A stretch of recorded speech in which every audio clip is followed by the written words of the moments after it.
Baik, Assalamualaikum warahmatullahi wabarakatuh. Di sini kami dari kelompok 2 yang akan mempresentasikan atau akan membahas tentang model struktur atom. Nah, sebelumnya izinkan kami untuk memperkenalkan anggota tim kami yang terdiri dari 2 orang. Yang pertama ada Noval Mulyadi dengan NIM 1212070080 dan yang kedua ada saya sendiri Sofiliza Zahra dengan NIM 1212070102. Nah, baik, di sini kami akan mencoba untuk mengkaji atau kita sama-sama mencoba untuk mempelajari tentang yang pertama yaitu perkembangan teori atom, yang kedua ada struktur atom. Nah, di sini saya akan membahas tentang teori perkembangan teori atom. Nah, perkembangan teori atom ini bahwa atom itu telah menjadi perkembangan yang cukup lama. Nah, perkembangan ini dimulai dari sejak para ahli filsafat gitu ya, yang bernama di sini ada Demokritus. Nah, itu pada berabad-abad tahun yang lalu gitu ya, pada abad sekitar 4 atau 5-an. Di sini saya salah menginput datanya, bukan 660 sampai 370 namun kebalikannya. Nah, merumuskan bahwa zat ini dibagi lagi menjadi yang kecil dan sampai satu bagian yang paling kecil dan tidak ada yang tidak dapat dibagi lagi menurutnya atom itu. Nah, tapi ini itu berdasarkan pemikiran gitu ya, bukan berdasarkan eksperimen. Jadi nanti akan ada abad-abad tahun selanjutnya akan menemukan bahwa mungkin tidak begitu tepat gitu ya, ada beberapa yang lebih kompleks. Nah, bahwa di sini kata atom itu berasal dari kata Yunani yaitu atomus yang artinya tidak dapat dibagi lagi. Nah, yang kedua ini ada dari atom Dalton. Nah, atom Dalton ini itu dikenal dengan sebagai bola padat. Nah, jadi atom Dalton itu menyempurnakan ataupun berdasarkan ide-ide penemuan sebelumnya. Atom itu melakukan sebuah eksperimen gitu ya. Nah, ternyata bahwa atom ini seperti bola padat gitu ya, yang tidak dapat dipisahkan, mirip dengan suatu bola pijar. Nah, eksperimen ini itu dilandasi dengan hukum kekekalan massa dan juga hukum perbandingan. Nah, menurut Dalton bahwa atom ini tidak dapat diciptakan dan juga tidak dapat dimusnahkan. Nah, atom ini itu unsur-unsur yang berbeda dapat bergabung membentuk suatu senyawa. Nah, maka dari itu teori atom Dalton ini disebut dengan teori bola padat gitu ya.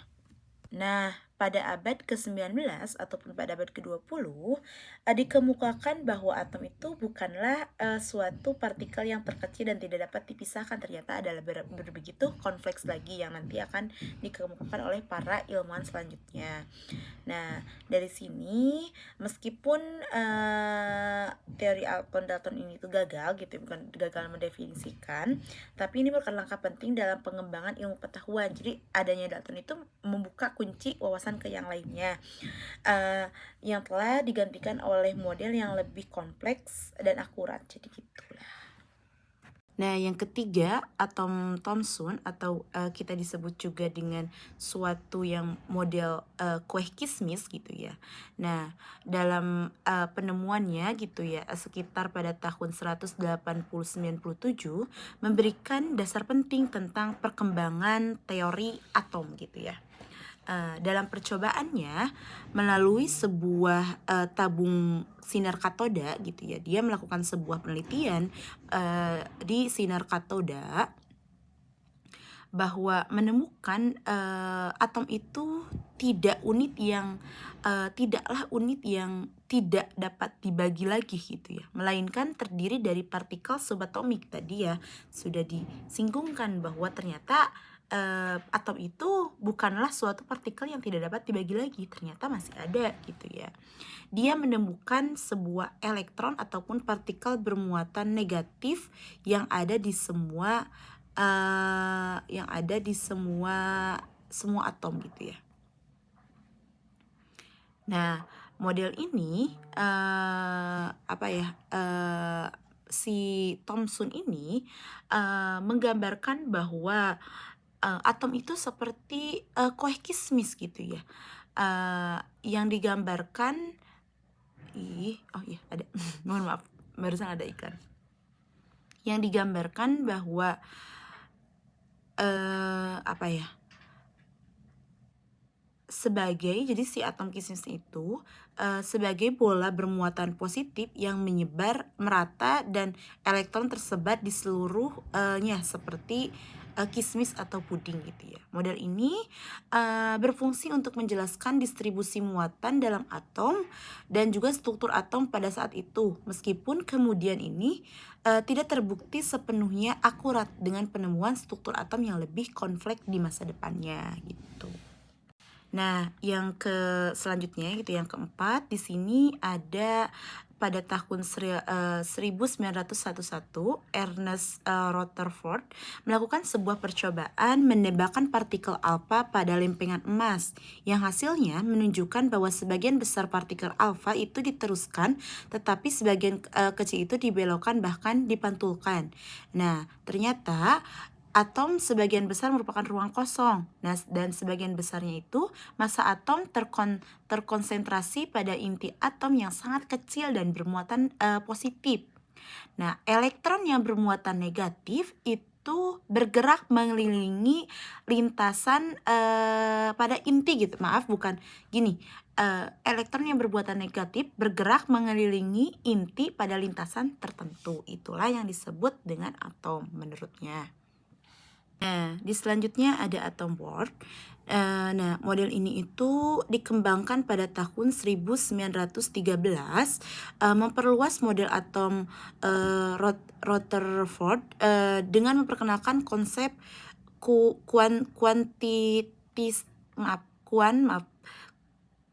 kuantisasi elektron kalau nggak salah ya.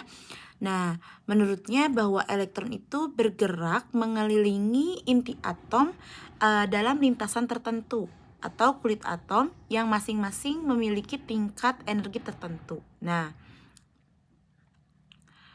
energi elektron itu meningkat seiring dengan jarak lintasan dari inti. Nah, semakin jauhnya lintasan, maka akan semakin tinggi energi elektron.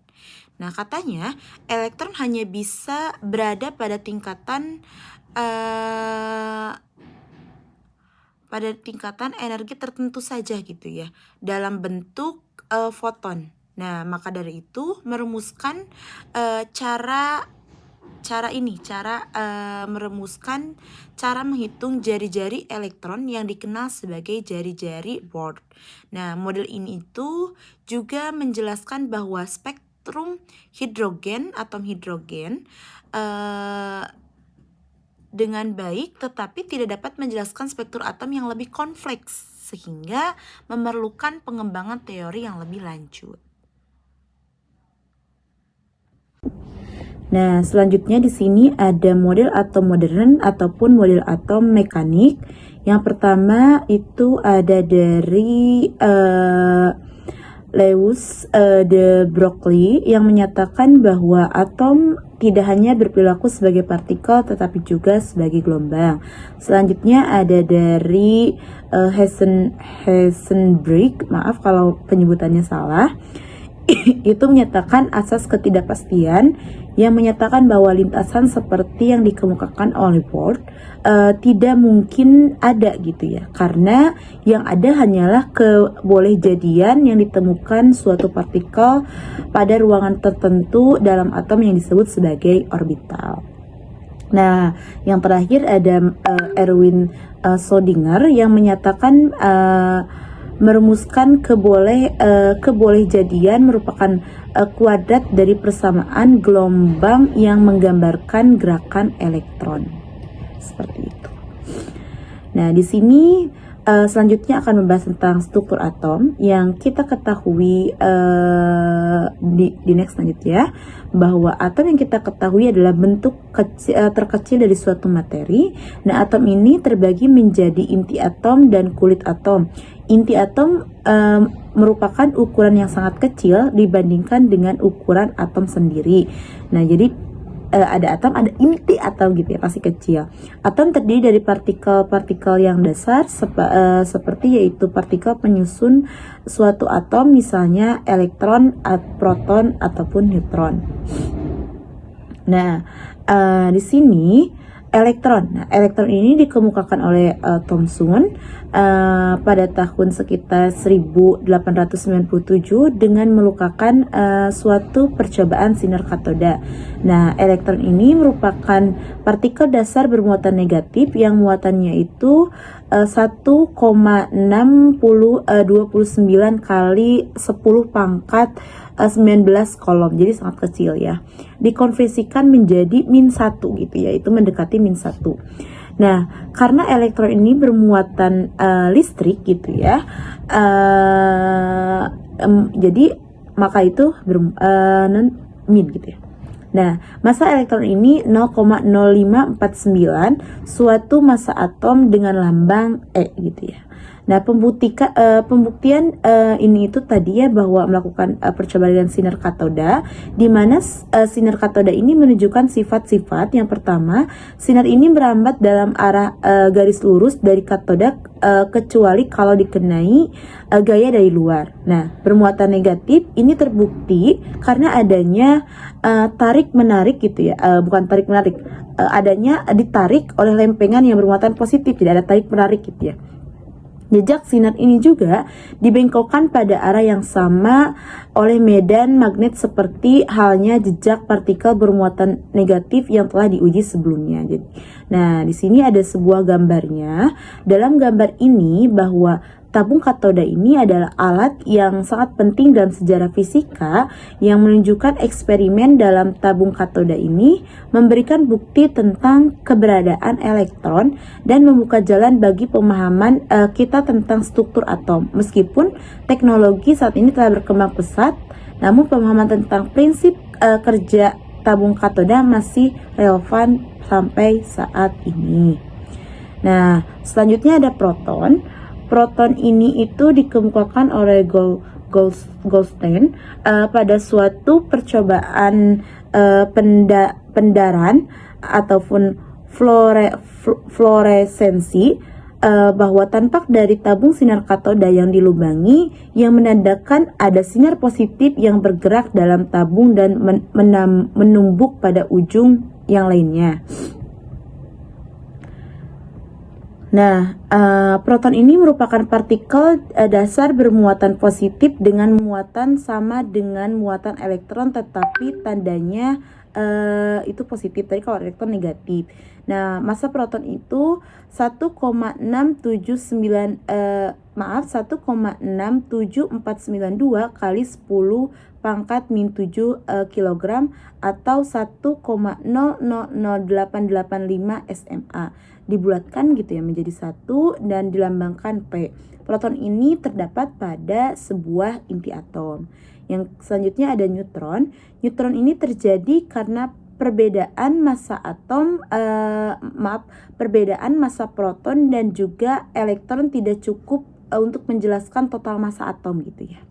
Nah, maka dari itu James mengukakan bahwa neutron merupakan partikel dasar yang tidak memiliki muatan ataupun netral. Yang neutron ini ada di inti atom yang dilambangkan dengan huruf N. Nah, massanya itu hampir sama dengan proton dan sekitar 1800-an gitu ya. Mohon maaf, bukan 1800-an. Nah, sekitar 1800